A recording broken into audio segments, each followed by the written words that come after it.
Welcome back to Cherry blogs.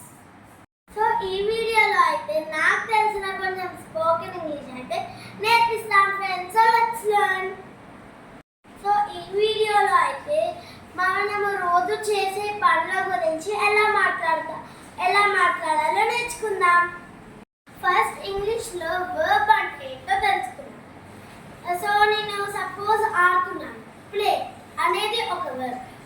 నేను తీస్తున్నాను అంటే రిమూవ్ అనేది ఒక వర్బ్. నెక్స్ట్ నేను రన్ అనేది ఒక వర్బ్. నేను రాస్తున్నాను, రైట్ అనేది ఒక వర్బ్. నేను చదువుతున్నాను, రీడ్ అనేది ఒక వర్బ్. సో మనం చేసే పని తెలియచేసే దాన్నే వర్బ్ అని పిలుస్తాం ఇంగ్లీష్.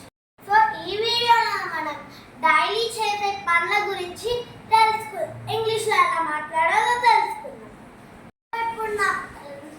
ఇప్పుడు మనము కొన్ని ఎగ్జాంపుల్స్ అయితే చూద్దాం.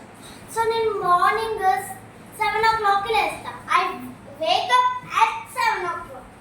సో నేనైతే వేకప్ అని యూజ్ చేశాను ఫ్రెండ్స్. ఆ వేకప్ అనేది V1లో ఉంది. సో మనం డైలీ చేసే పనులకి వర్బ్ అనేది V1లో ఉండాలి.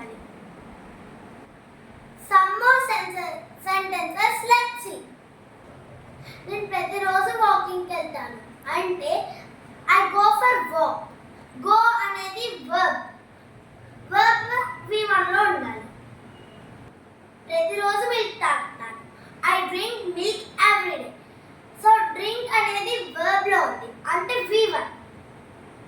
నేను ప్రతిరోజు మార్కెట్కి వెళ్తాను. I go to market every day. Go అనేది వర్బ్ లో ఉంది సో V1.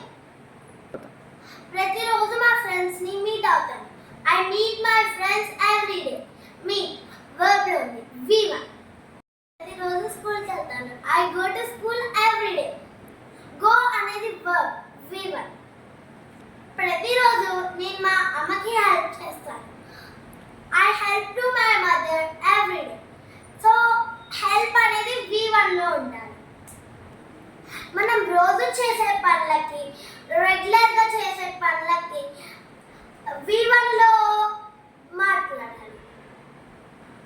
నేను కొన్ని హోంవర్క్ సెంటెన్సెస్ ఇస్తాను, అవి ట్రై చేయండి. నేను ప్రతిరోజు జ్యూస్ తాగుతాను. నేను ప్రతిరోజు చెస్ ఆడతాను.